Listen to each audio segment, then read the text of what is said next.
Oke,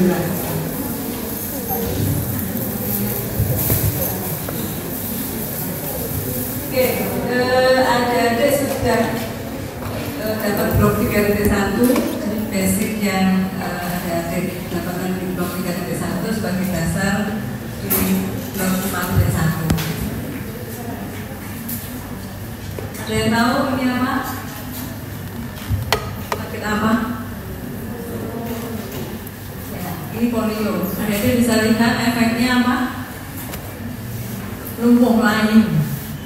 Jadi dia kena di motoriknya, jalan motoriknya dari medula spinalis keluar ke radix yang di motorik, sensoriknya tidak terlalu kena, jadi dia masih bisa merasakan, tetapi dia nggak bisa menggerakkan, jadi lumpuhannya.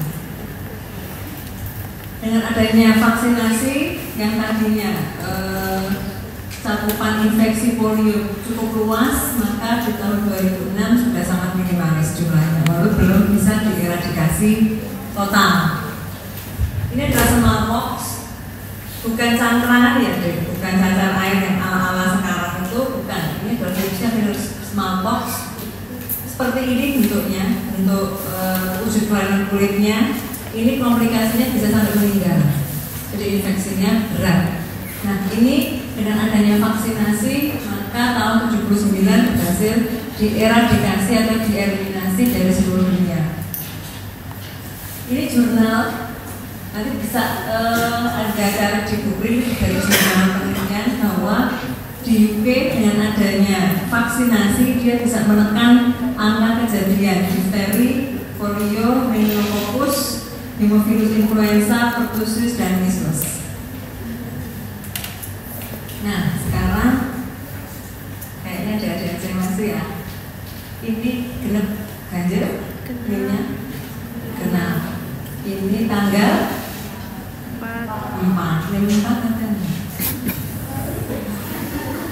Ini 4. Nggak ada, nanti mendadak amnesia karena hipoglikemia. Apa tuh? Ini 4 sama aku ya. 14. Maju ya, yang jangan tuh itu injury time, jam-jam sendiri tuh sebetulnya jam-jam sangat habis minum ya, habis nikah. Ya, maju. Namanya Mbak siapa? Angel. Mbak Angel, tolong dijelasin ke teman-temannya apa itu imunisasi aktif, apa itu imunisasi pasif, kemudian ya, dan seterusnya. Yuk, bisa. Lanjutnya ke teman-temannya. Mau pakai ini? Enggak. Jadi imunisasi itu ada aktif sama pasif. Kalau yang aktif itu ada yang didapat sama yang dibuat, nah itu didapat dan juga dibuat alami itu dari infeksi. Jadi pas terpapar nanti tubuh itu sistem imunnya akan merespon sehingga terbentuk imun yang aktif. Kalau yang dibuat itu yang vaksinasi, jadi nanti dari vaksin itu dimasukin ke tubuh buat merangsang sistem imun supaya kalau ada infeksi lagi, infeksi yang serupa bisa dicegah gitu. Terus kalau yang pasif itu ada yang didapat sama yang dibuat juga. Kalau yang didapat dari antibodi dari ibu ke anaknya. Kalau misalnya yang dibuat dari serum imun. Bedanya apa? Imunisasi aktif dan imunisasi pasif.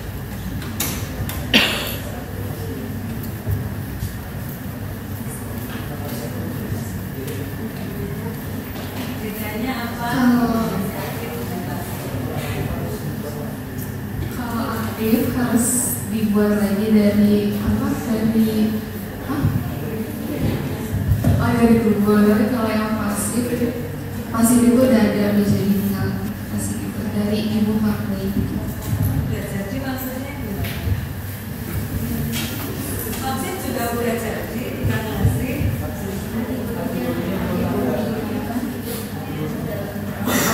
antibodinya kalau pasif itu udah ada.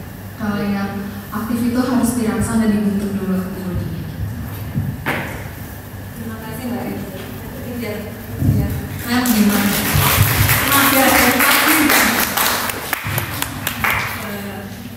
Ya, jadi kalau aktif ini adalah tubuh secara aktif menghasilkan kekebalan terhadap patogen atau mikroorganisme tersebut. Kalau pasif tidak.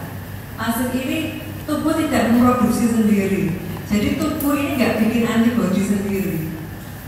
Jadi antibodinya ini didapatnya kalau yang natural ketika janin di dalam perut ibunya terkena infeksi, kemudian dia menghasilkan antibodi. Antibodinya melewati saluran plasenta, maka si bayi juga akan memiliki antibodi kekebalan terhadap mikroorganisme tersebut. Kalau yang ini contohnya apa? Tadi Mbak Angel nomor berapa Mbak? Ini 14, 24. Yang melek karena itu kalau yang membuat manusia bisa melek itu satu apa? Takut. Anda ngantuk ada yang diri sama coro kecoa. Ada yang senang kecoa enggak ada. Anda sengantuk apapun bagian diri kecoa atau cecak Anda ketiban, tertipa kecoa dan cecak maka kata Anda langsung sengantuk apapun. Kan nggak ada yang kalau gigi cecak, cecak mungkin. Sehingga sebetulnya manusia itu levelnya dia akan terjaga pada kondisi tegang dan takut. Tadi malah sampai 24. Ya, contohnya yang ini. Kalau ini nanti oke kan ibunya ketika janin punya antibodi bisa masuk. Kalau yang ini apa? Vaksin. Jadi imunisasi aktif dan pasif. Contohnya apa yang ini? Apa ini? Siapa dia? Apa sih? Oh iya, imunisasi tapi pasif. Apa sih imunisasi yang isinya adalah antibodi? Serum XXX ya, bla bla bla, bla bla bla, serum. Anti tetanus serum ATS. ATS sama enggak dengan imunisasi TT? Tadi 24 ya. 34. Alhamdulillah TT sama tetanus sama enggak? Sorry. Imunisasi TT dengan imunisasi ATS sama atau beda? Gak nyampe ini Mbak. Saya sungguh mencintai wireless karena saya bisa main sampai semua. Beda enggak? Tahu imunisasi TT ya? Bias itu kan dapat TT, DPT juga sama, DPT, TT itu dengan ATS itu sama enggak? Sama? Beda. Oh, sama beda. Ganti lagi sama. Sama beda. Kalian itu di apa namanya digodain itu sudah ganti. Beda atau sama? Beda. Kenapa beda? Mau ditutup. Yuk. Kalau tadi itu untuk mencegah. Berarti dia sifatnya. Kalau ATS mencegah atau tidak? Siapa dia? Untuk kalau udah terkena. Terkena apa? Kena tetanus. Kalau dia kena luka, nginjek paku berkarat, nginjek kawat berkarat, ada tukang bangunan dia nggak sengaja kena geraji berkarat. Atau nginjek paku, kawat berkarat, dikasihnya TT atau ATS? Kenapa ATS? Ya saya tatap mata saya. Kenapa ATS? Kenapa nggak TT? Kan belum terinfeksi. Kita harus menduga bisa kok kemungkinan kena tetanus, tapi kan belum ada bukti. Kenapa dikasih ATS? Karena udah kena. Kan belum. pasien datang, dok saya tadi injek paku sepanjang 30 cm berkarat bahwa tembus. Belum ada tanda tetanus. Anda kasihnya TT atau ATS? ATS, kenapa? Ada risikonya kalau TT, kenapa nggak TT? Kan TT juga mencegah katanya nanti. Oke, kita akan membahas nanti kenapa kok nggak dikasihnya TT, berapa waktu yang dibutuhkan untuk menstimulasi imunisasi aktif dan berapa lama waktu yang dibutuhkan untuk imunisasi pasif bekerja. Jadi jawabannya ATS betul, bukan TT, tapi nanti kita akan bahas di belakang. Oke, tadi sampai 34, 44. Ngapain sih susah-susah bikin vaksin? Bagus ben gue, ini terinfeksi nanti kan juga kebal. 44. 44. Sepi santai juga. Ada? 54. Ya. Ya apa sih mbak? Kenapa mesti pakai susah? Dan kalau bikin vaksin itu udah mahal, habis-habisin devisa negara. Beli lama lagi bertahun-tahun. Biarin aja. Itu tadi kan sebenarnya imunisasi aktif kan dengan natural infection. Biarin aja. Kenapa harus rempong-rempong kita bikin vaksin mbak? Masih boleh.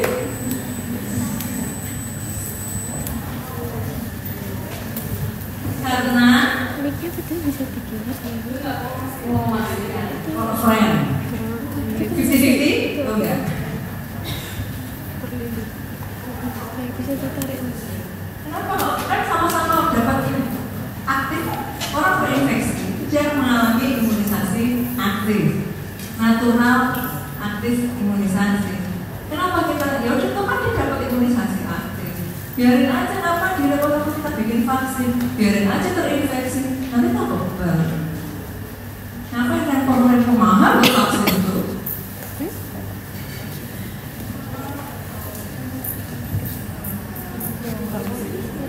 Biar ada yang harus aja terus berjalan biar ada Kapan kita memutuskan penyakit ini butuh vaksin? Panu ada surat angka epideminya tinggi atau enggak? Panu, skabies, gudikan tinggi. Kok nggak dibikin vaksin mas? Karena iya nggak ada ceritanya orang gudikan. Oh gudikan apa ya? Kalau bahasa Indonesia masih di Indonesia gudikan apa ya? Oh kurap ya, kurap. Jadi itu putus skabies. Itu banyak terjadi pada higiennya jelek, salah satunya banyak di pondok pesantren tradisional. Jadi nanti kalau Anda internship dekat dengan pondok pesantren tradisional, penyakit yang sering Anda dapatkan adalah santarnya satu kutu rambut. Kalau yang cewek itu kutu rambut, yang cowok itu skabies. Kenapa nggak dibikin? Oke, satu ada ceritanya orang tidak tahu skabies bisa sih motor orang, dia gatal, dia garuk-garuk, terus nggak lihat upatan, nabrak bisa. Tapi tidak ada ceritanya orang mortalitas karena skabies. Satu mortalitas, apalagi? Dua, penyebarannya cepat, spreadingnya cepat. Tiga,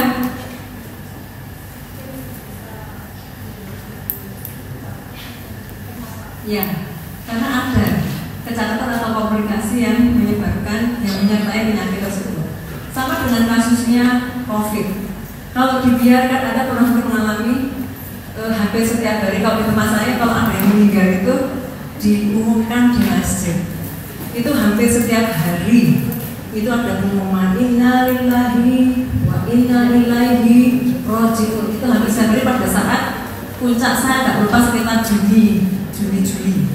Itu hampir setiap hari ada pengumuman meninggal dan dijemput oleh ambulan dengan APD. Ya. Nah ini, makanya kita tidak bisa, kita harus lihat penyakitnya. Kayak kutu rambut, ya nggak usah divaksin karena nggak ada ceritanya orang terus kemudian kepalanya hilang separuh gara-gara dimakan kutu, kan nggak ada. Nah, ini definisi Anda bisa baca apa itu vaksin. Intinya adalah dia bagian dari mikroorganisme yang bersifat antigenik. Kuncinya yang merah ini, dia harus bisa menginduksi sistem imun untuk memproteksi atau mencegah terjadinya infeksi. Ini jurnal COVID kemarin. Satu orang kena, spreadingnya langsung cepat keluar. Ketika sudah mulai vaksin, maka mulai terbentuk orang-orang yang kebal, sehingga jumlah yang tertular semakin turun dan semakin turun. Ini mudah-mudahan masih ingat dulu pas di blok 3.1, antigen adalah bagian dari suatu molekul yang dia akan berdekatan dengan reseptor antigen baik di sel B maupun di sel T. Nah, antigen ini bisa bersifat imunogen. Maksudnya gimana? Ya, antigen yang dia menstimulasi respon imun maka disebut sebagai imunogen. Karena tidak semua antigen itu bersifat imunogen. Ada yang masuk tapi tidak merangsang respon imun kita. Anda pernah bayangkan nggak? Kenapa Anda makan daging sapi kok nggak ditolak oleh tubuh kita? Alien loh sapi itu. Anda bayangkan kalau kita ditransplantasi dengan hewan sapi, apa yang terjadi? Kenapa kita ketika makan hewan sapi kita tidak menolaknya? Karena ada, masih ingat nggak? Contoh ya, yang kemudian kayak mukosa. Nah, imun mukosa karena ada proteksi di situ sehingga jadi tidak imunogen.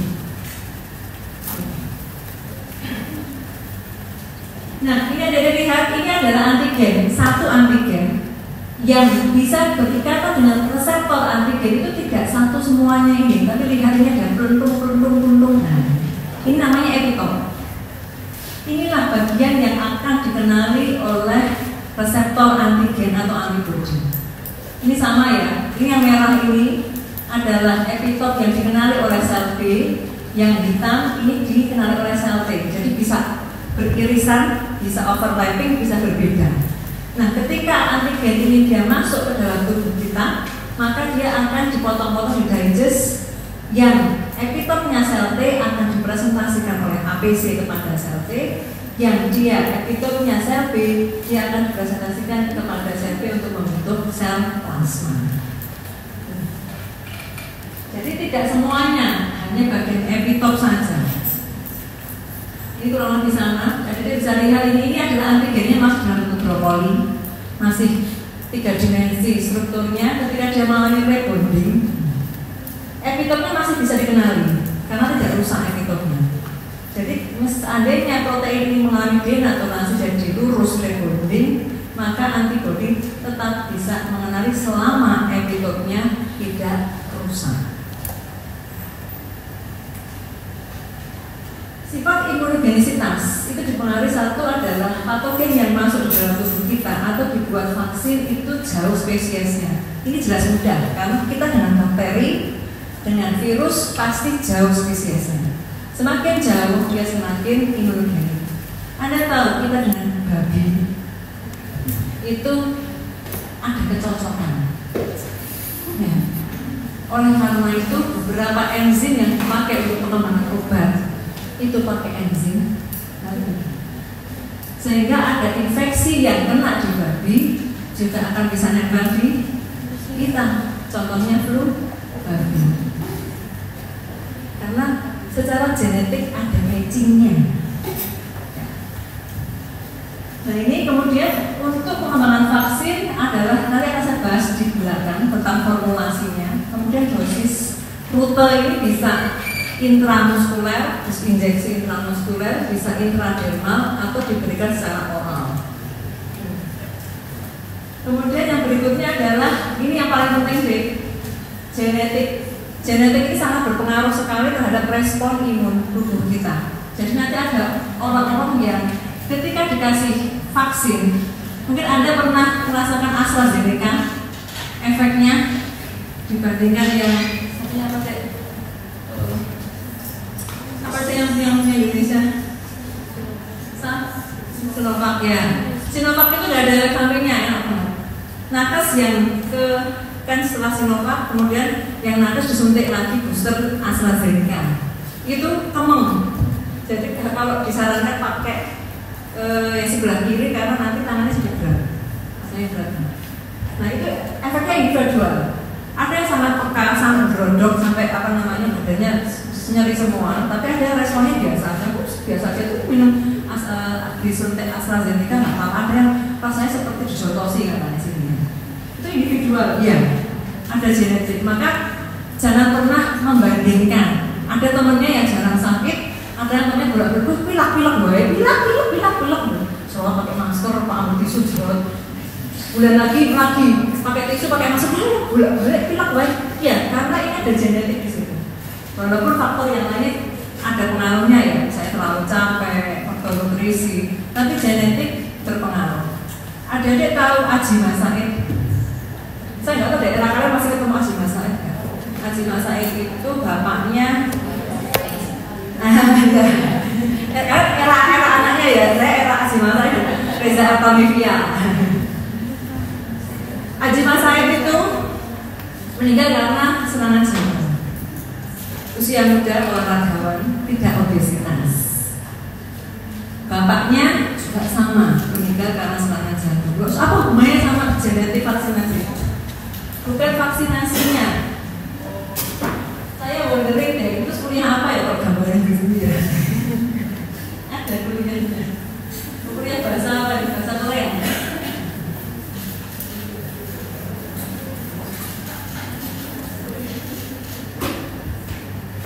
Ini pembuluh darah. Kelihatan nggak ya? Ini pembuluh darah. Kalau dia punya genetik makrofagnya galak, ketika ada lemak, maka makrofagnya akan gampang nyamuk. Dan makrofag ketika dia mencaplok lemak akan berubah menjadi sel foam. Dia akan masuk ke tunika intima. Dia akan masuk ke sini. Lama-lama jadi apa dek? Sel busa. Jadi aterosklerosis. Karena apa? Genetik si makrofagnya itu dia peka atau galak sensitif. Ada orang yang ini orang udah gemuk, hobinya makan lemak kok nggak serangan jantung ya? Oh ya mungkin memang makrofagnya nggak galak. Ya, jadi ini sangat individual. Ada peran genetik di sana. Ini hanya gambaran bahwa epitop itu di satu antigen bisa morfologinya bentuknya bermacam-macam. Semakin dia kompleks, semakin dia imunogenesis. Ini sama, ya, membandingkan antara protein dengan polisakarida. Nah, itu sampai nomor berapa? Nomor berapa tadi? Hah? Wah, dihafal banget terakhir. 54 saya apa kalau enggak dia lagi. 64 ada ya. Yuk 64 yuk. Tanya nggak bisa keluar terus ya. Sih lama nggak? Gimana sih vaksin itu bisa menstimulasi terbentuknya sel memori?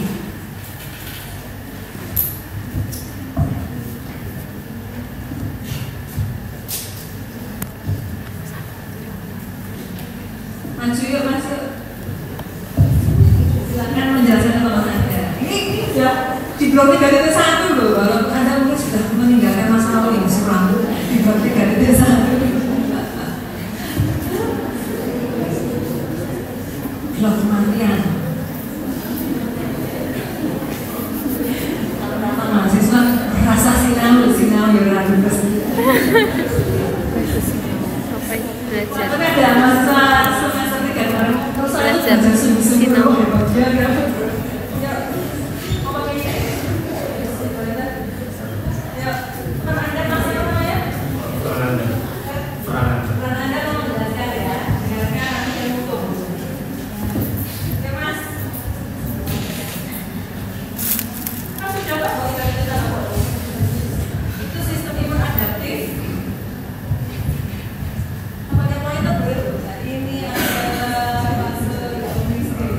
Jadi yang pertama itu ada fase rekognisi itu antigen presenting cell-nya itu bakal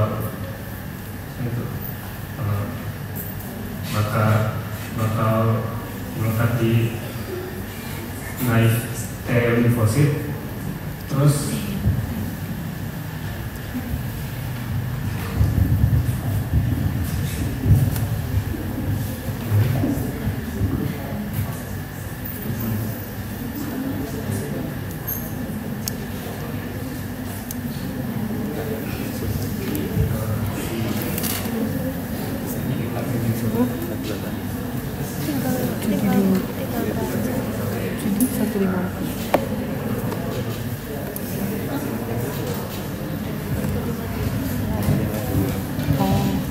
jadi antigen presenting cell-nya kan ngasih antigen ke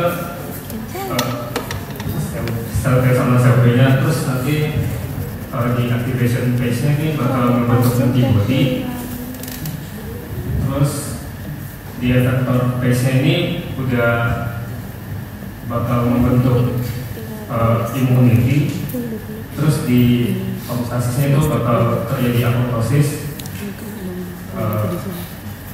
terus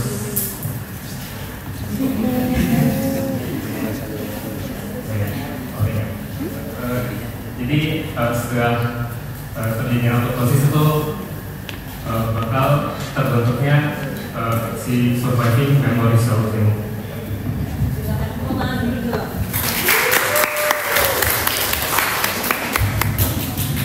Jadi fase pertama pada sistem imun adaptif ini yang akan diadaptasi dipakai untuk prinsip vaksinasi itu ada Mak Comblang dulu, masih ingat ya? APC itu perannya Mak Comblang memperkenalkan antigen kepada sel T dan sel B yang masih lugu-lugu, unyu-unyu, kiowo. Di mana dia melakukannya?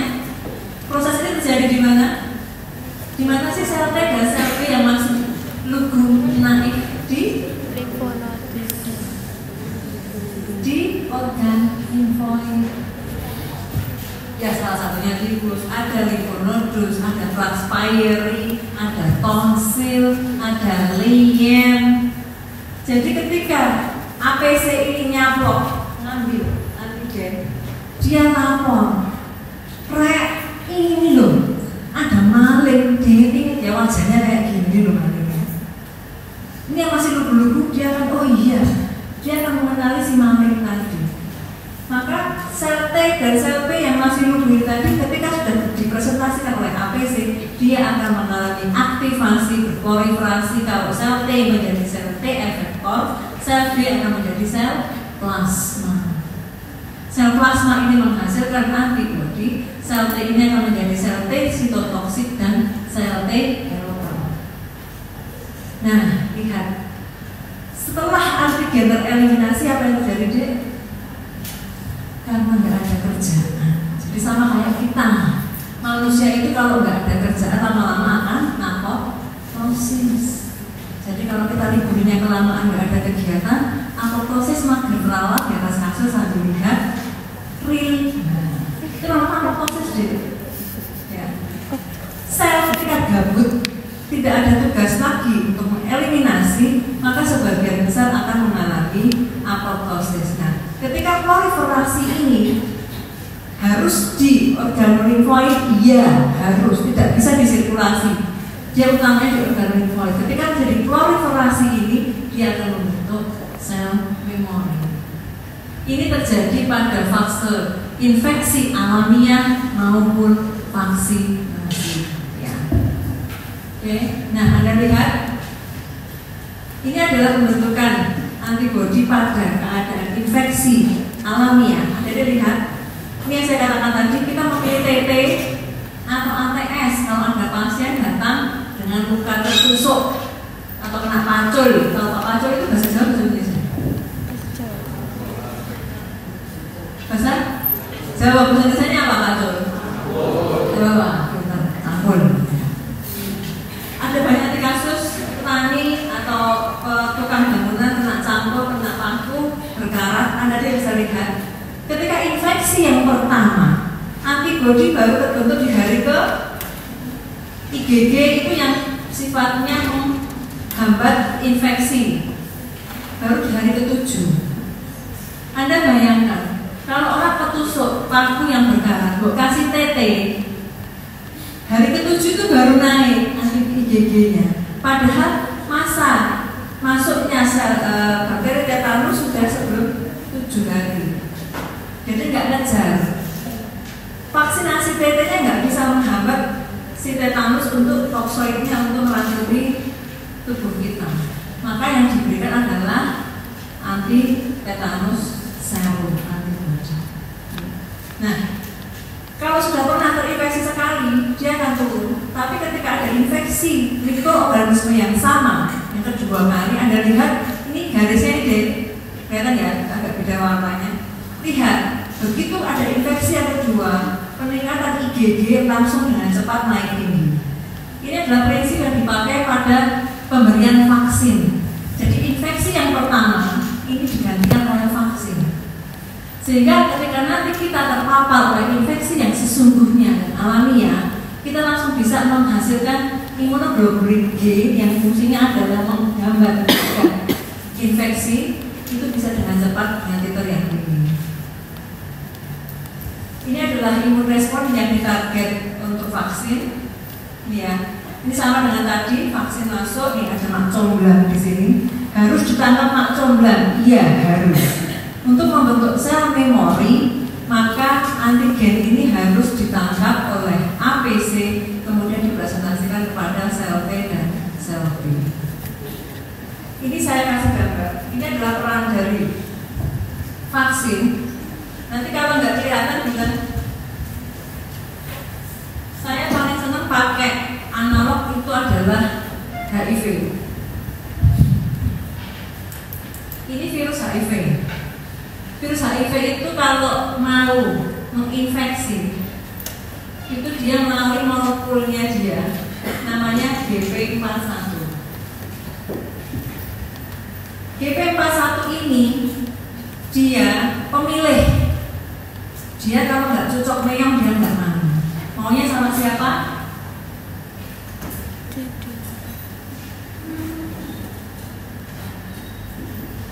Molekul siapa? CD4. Ini molekul D, bukan sel. Padahal molekul yang punya sel yang punya molekul CD4 itu tidak hanya T helper. Siapa lagi yang punya ini? Mohon maaf, APC juga punya, makrofag juga punya, sel dendritik juga punya. Berarti ketika ada CD4 di sini, ini dia spesifik nempel kok. GP41 nempel. Dia maunya goyangnya sama CD4. CD8 dia nggak mau, nggak cocok formasi molekulnya. Nah, ketika vaksin itu ada, dia menghasilkan antibodi, maka antibodinya kan nutupi ini deh. Iya, antibodi nutupi, bisa nempel nggak virusnya? Nggak bisa. Sehingga tujuan dari vaksinasi adalah IgG yang terbentuk, virus yang masuk atau bakteri yang masuk dihalangi untuk bisa menginfeksi ke sel targetnya. Nah, kalau pada kasus yang kena paku berkarat nggak nyandar, tidak sampai waktunya karena membentuk IgG dengan titer yang paling rendah itu sekitar 1 minggu sudah 7 hari. Padahal masa inkubasi tetanus sampai menimbulkan gejala kurang dari 7 hari. Sehingga kalau Anda di puskesmas punyanya TT yang nggak bisa Anda paksa, berarti nggak dikasih apa-apa, ya tidak, Anda harus mencari ATS, mengusahakan pasien untuk mencari ATS.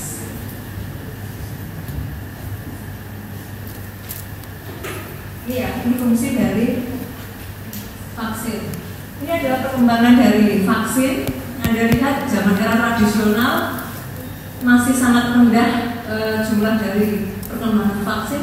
Setelah mulai dikenal bioteknologi dan biomolekuler, maka perkembangan pembentukan vaksin, pembuatan vaksin meningkat dengan tajam. Ini nanti Anda bisa baca sendiri. Ini adalah pertimbangan untuk mengembangkan vaksin. Satu, harus aman. Itu vaksin harus aman. Yang kedua, ini adalah jenis penyakitnya. Tadi yang disebutkan teman Anda, mortalitas, morbiditas. Jadi bisa bikin meninggal, bisa bikin sakit parah, bisa bikin cacat. Nah, Kalau Indonesia pasti sangat ini apa? Biaya. Indonesia ketika menerapkan kebijakan selalu mempertimbangkan ini. Kalau bisa murah meriah, ngapain beli yang mahal ya? Jadi vaksinnya kalau bisa yang murah, kenapa harus yang mahal? Ini syarat dari vaksin yang ideal. Anda lihat nomor 1 adalah safety. Sehingga ketika kita mengembangkan vaksin, yang pertama harus diuji adalah keamanan dulu. Baru setelah itu kita berpikir tentang dosisnya, mau diberikan sekali atau di booster diulang.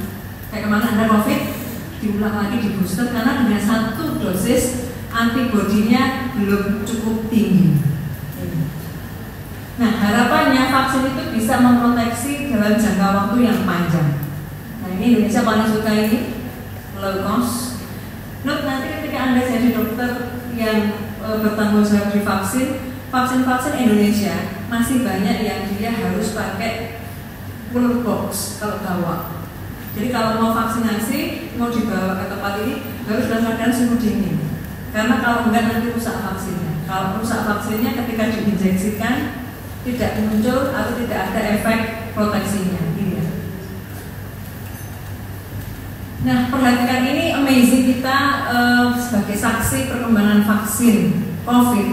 Anda lihat zaman dulu era tradisional jadul, 1 vaksin itu bisa 15 sampai 25 tahun atau lebih, minimal 15 tahun untuk 1 vaksin. Anda lihat vaksin COVID dalam waktu 1,5 tahun dapat. Karena emergency, idealnya itu kayak gini deh harusnya. Jadi sebelum ke manusia itu ada uji preklinikal dulu.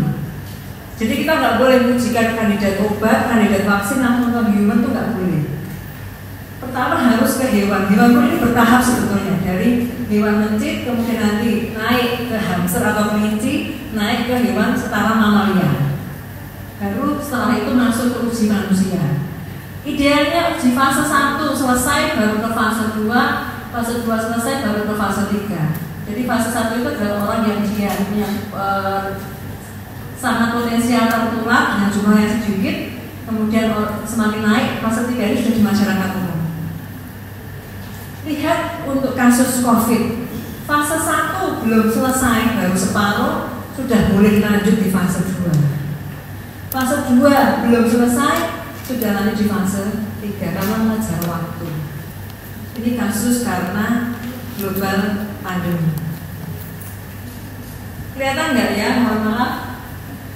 Yang Anda lihat pokoknya ini jenis macam-macam formulasi dari vaksin. Ada vaksin yang hidup dilemakkan, ada yang vaksin mati atau dimatikan, ada yang dia toksoidnya pada difteri dan tetanus, ada yang dia sebelumnya. Anda baca dulu. Saya ingin menunjukkan di sini. Ini keuntungan dan kekurangan dari masing-masing formulasi vaksin. Anda lihat di sini, yang atas ini adalah virus yang dimatikan atau diinaktifkan. Anda lihat di sini keuntungannya apa? Safe, aman, iya. Virusnya sudah dimatikan, virusnya sudah dinonaktifkan. Tapi lihat, di sini dia tidak sebagus yang bawahnya. Yang bawahnya Anda lihat ini virus yang dilemahkan, maka dia punya respon imun yang lebih kuat. Dia mencetuskan kekebalan yang lebih kuat dibandingkan yang virus yang dimatikan. Tapi Anda lihat potensinya apa pada yang hidup? Bisa jadi virulensinya kembali. Apa efeknya kalau virulensinya kembali? Vaksin, virus masih hidup tapi dilemahkan, diinjeksikan. Contohnya apa vaksin virus yang dilemahkan? Lihat di sini, live ada apa? Measles. Ada si campak di situ. Jadi dicampakkan. Ya, campak itu virus yang dilemahkan. Anda lihat di sini efeknya apa? Bisa nggak dia kembali virulensinya? Bisa. Bisa nggak dia terkontaminasi dengan virus yang masih virulen? Bisa. Bisa nggak dengan orang-orang anak-anak yang dengan imunodefisiensi? atau imunokompromis, Anda berikan vaksin yang dilemahkan, justru terinfeksi campak. Bisa.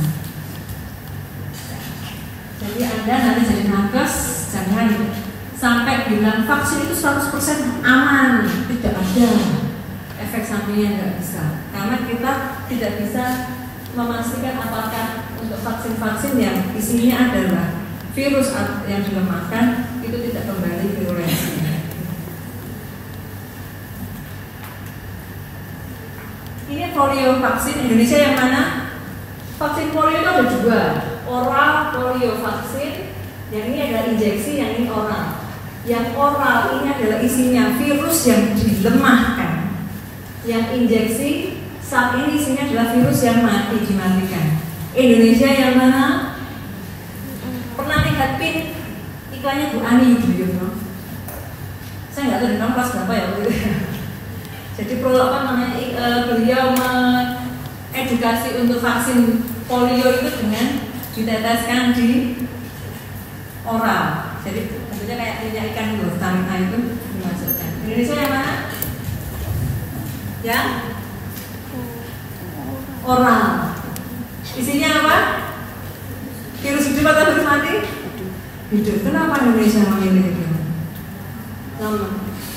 Oke.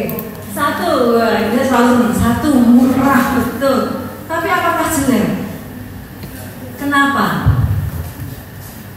Apakah jelek?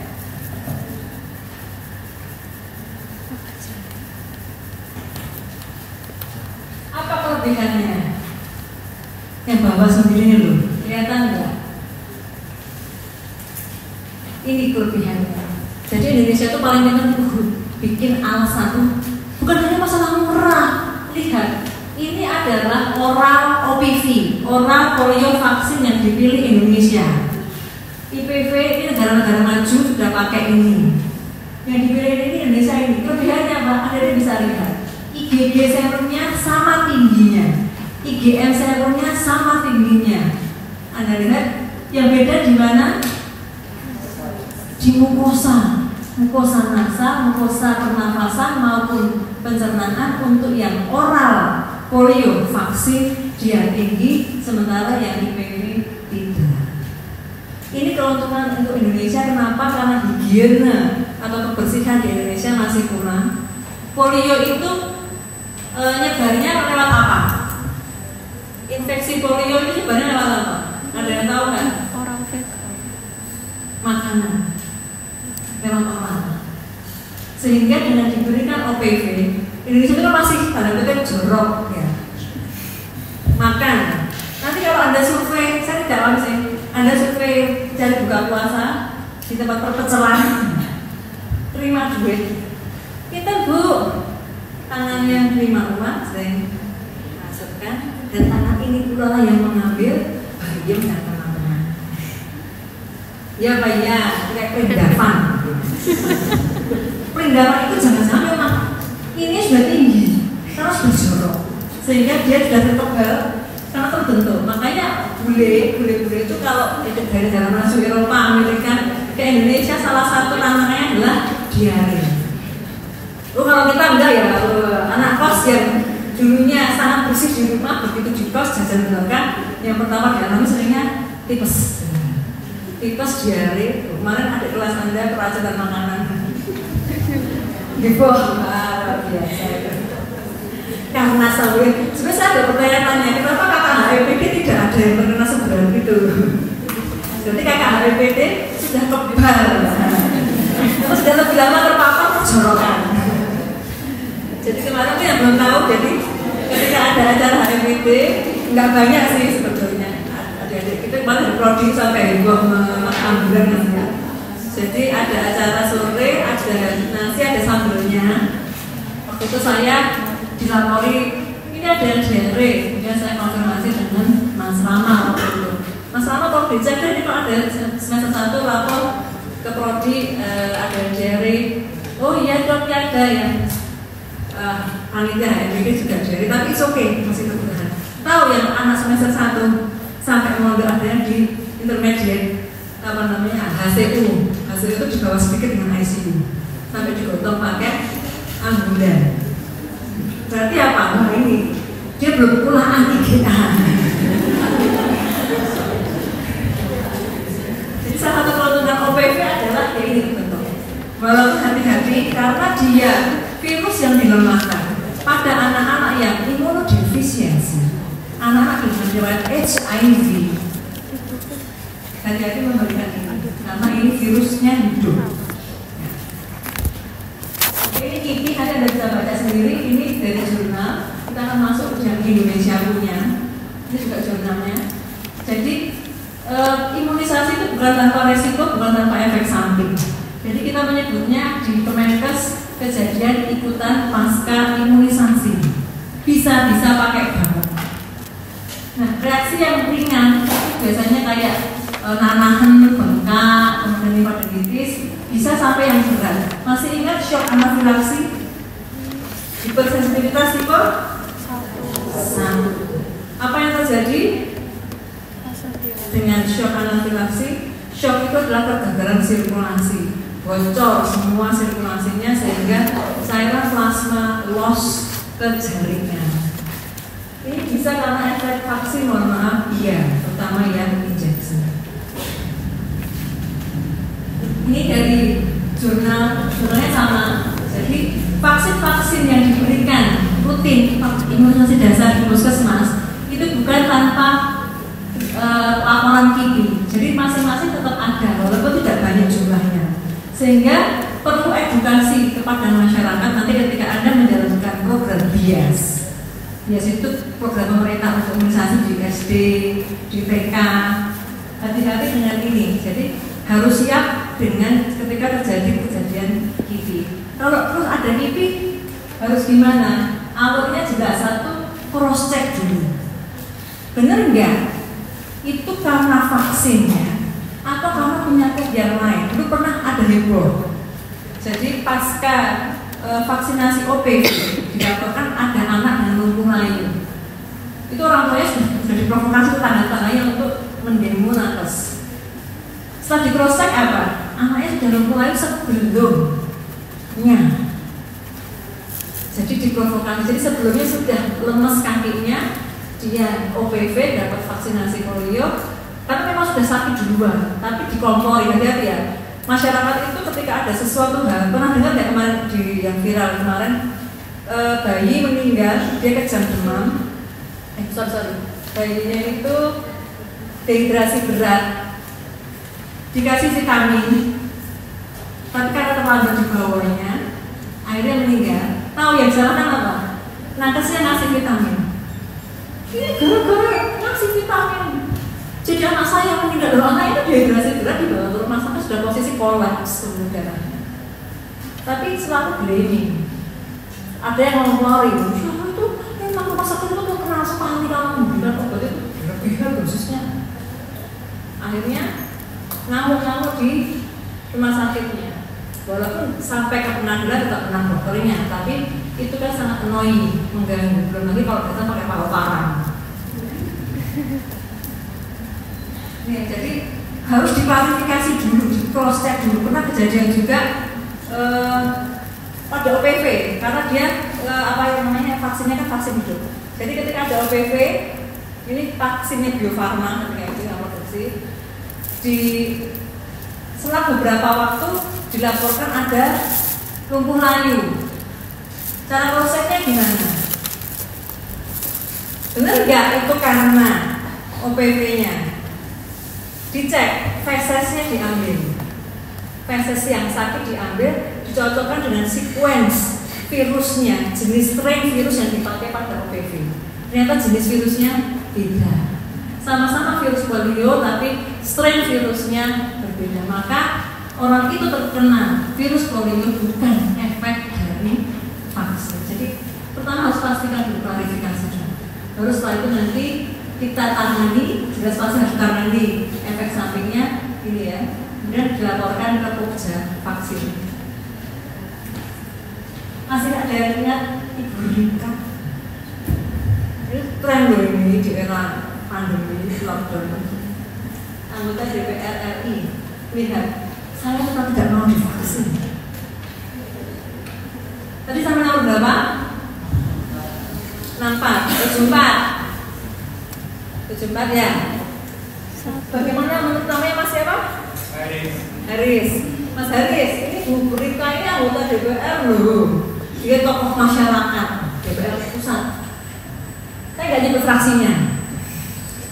Dia nggak mau divaksin. Saya pokoknya nggak mau vaksin COVID. Semua mau sampai 60% juga nggak mau. Pokoknya keluarga saya didenda 5 juta pun saya nggak apa-apa. Menurut Anda secara etika kedokteran bagaimana? Ini menjawab karena memang beliau ini mempunyai posisi yang mungkin bisa dilihat oleh seluruh masyarakat Indonesia, yang dimana beliau juga mungkin tidak ahlinya di bidang kesehatan juga, jadi mungkin kurang tepat ketika beliau memberikan statement tersebut, apalagi bisa didengar oleh seluruh masyarakat Indonesia, sehingga itu juga memang wakil. Kaitannya dengan ini, masih ingat tidak adik-adik? 4 prinsip etika kedokteran. 1. Beneficent. 2. Beneficent. 3. Justice. 4. Autonomy.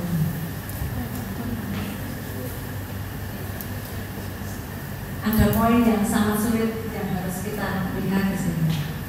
Kita tidak bisa memaksa beliau karena prinsip etika adalah respect decision dia.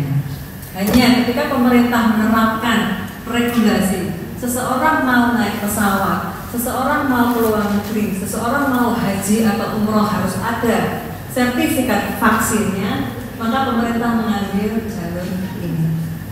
Boleh pemerintah boleh. Pokoknya kalau mau ke luar negeri harus sudah punya sertifikat vaksin. Kalau mau naik pesawat harus punya.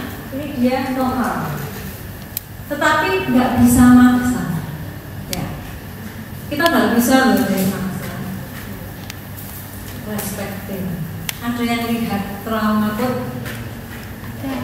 Ada satu hal yang itu tidak mungkin dilakukan di sini. Apa? Helikopter. Transplantasi tanpa informed consent. Itu langsung keluarga besarnya akan bawa parang dan Anda akan itu kamu membelah tanpa persetujuan kami. Itu juga semua praktek itu rumah sakit butuh sak desa. Ya, jadi tidak semua yang ada di film itu ideal, nggak bisa. Di Indonesia nggak bisa. Jelas. Ya, jadi note di sini kita tidak bisa memaksa seseorang untuk vaksin. Nanti Anda akan merasakan ketika menjalankan program bias di SD maupun TK, ada yang berkeyakinan tidak mau divaksin, maka hari H vaksinasi berbondong-bondong anaknya tidak masuk sekolah. Kalau nggak mau, saya akan tunjukkan ini adalah jurnal, ini penelitian, maupun nanti sudah diklik jurnalnya. Ini adalah alasan orang tua menolak vaksinasi di Indonesia. Anda lihat, belief. 1, haram. Vaksin itu haram. Itu ketika era COVID itu kita berdiskusi tapi kita kalau debat sih. Dengan para anti vaksin yang ada mengatakan vaksin itu kan barang yang dari mikroorganisme yang berbahaya, dia patogen. Maka ketika dijadikan vaksin itu dia barang yang haram. Apalagi waktu itu belum ada yang halal. Jadi memang agak trikinya adalah enzim babi, tripsinnya itu paling mudah digunakan ketika kita mengembangkan obat. Insulin itu dulu deh. Insulin itu dulu diambil dari salah satunya enzim babi. Karena dulu babi itu dengan kita tuh kekerabatannya tanda kutip.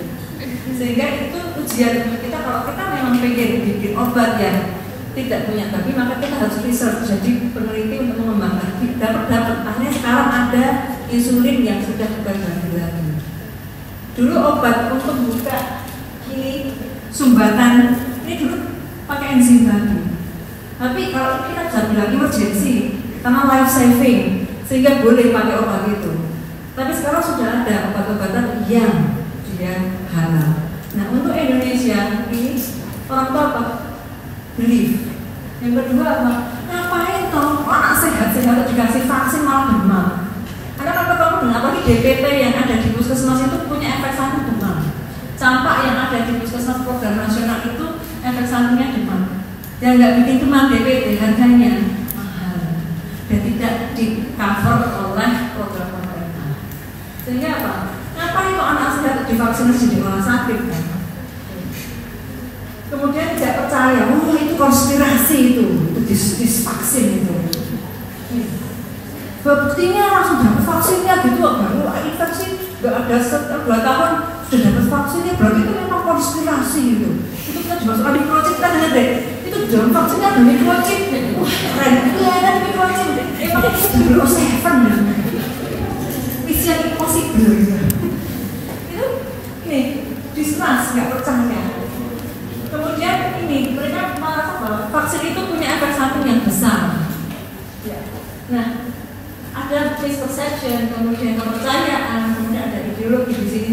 Ini adalah problem vaksin. Kalau Anda pernah ada dari Madura, Madura itu salah satu area anti vaksin luar biasa. Nakesnya itu baru masuk malam sudah dibawa pakai anak. Jadi itu area tawakal Allah. Ya sebenarnya nggak apa-apa, tapi kemudian terjadi KLB difteri di sana. Kejadian luar biasa infeksi difteri. Padahal difteri itu bukan cuma batuk-batuk, enggak, dia merusak sampai ke jantung. Efek sampingnya meninggal iya. Dia hambat, kalau ada nanti googling lihat di jurnal, difteri itu nyumbat apa namanya pernapasan, dia ada membrannya. Jadi kalau udah nyumbat harus dibuka bolong bawahnya. Toksinnya dia akan merusak jantung. Akhirnya apa? Jadi arterial fibrillasi. Jadi nggak main-main, itu menjadi KLB sehingga ada kasus sampai meninggal di Madura sana. Iya. Nah, ini jurnalnya mau dibaca, ini adalah etik. Sekarang itu kita diminta satu blog itu ada etik untuk Anda bisa mengaplikasikan. Tuan Dr. Arin meminta saya untuk menyampaikan, makanya ini tugas saya untuk menyampaikan. Jadi pada etika kedokteran untuk vaksin jelas satu justice. Semua warga Indonesia, semua orang yang tinggal di area pandemi atau area wabah, maka punya hak untuk mendapatkan vaksin. Nah, karena waktu itu produksinya masih belum mencukupi, karena warga Indonesia itu banyak sekali. Pertama yang diutamakan adalah para nakes, para lansia dulu. Kemudian mulai bertahap usia dewasa, kemudian anak-anak ketika itu masih dilakukan karena penelitian belum selesai. Anak-anak itu beda dengan dewasa ya, Pak. Jadi anak-anak itu bukan miniatur orang dewasa. Sistem imunnya berbeda antara orang dewasa dan anak-anak. Sehingga ketika kita memberikan obat kepada anak-anak juga dosis dan caranya berbeda. Nah, jangan lupa ini yang terakhir nih, otonomi. Jadi kalau ada yang memang betul-betul sudah kita edukasi dia nggak mau vaksin, maka Anda tidak bisa mengancam ataupun memaksa. Oke, sampai di sini yang mau ditanyakan. Oke, mungkin sekaligus karena kita tanggal 67 definisi akreditasi. Ini yang maksud saya bikin. Tanggal 6 itu beliau, tanggal 5 sore itu asesornya dari rumah akan datang. Tapi mulai penilaiannya adalah 6 pagi. Jadi 6 pagi presentasi oleh Kapolri sekitar jam 11 sampai dengan jam 1 beliau akan keliling melihat kegiatan akademik di sini. Bisa ada kemungkinan ketemu ya bisa. Makanya kita harus siapkan dulu. Baru sudah ada sosialisasi dari Bu Putri, Seto sudah disosialisasi. Sekarang saya tinggal tes. Kalau ditanya, misalnya ada ke kamar mandi, suka mobil. Mahasiswa semester berapa? Dek, apa masukan atau kritikan Anda untuk prodi Anda? Kira-kira menurut Anda yang harus diperbaiki, ditingkatkan itu apanya sih dari prodi kedokteran UNS ini? Nggak ada, oh berarti sudah bagus sekali. Kalau dosennya kira-kira ada yang bolos? Ada yang suka nggak masuk itu? Nggak ada. Sama sekali nggak ada? Masa? Benar? Semuanya sesuai dengan jadwal, nggak ada yang geser? Ada yang geser, nggak mungkin 100 dosen itu juga pernah sakit ya Dek. Tetapi jawabnya, iya dok, iya prof. Ada kalanya memang dosen berhalangan, tetapi ada mekanisme reschedule. Jadi diganti dong jadwalnya, kita janjian lagi. Atau kalau memang dosen itu berhalangan,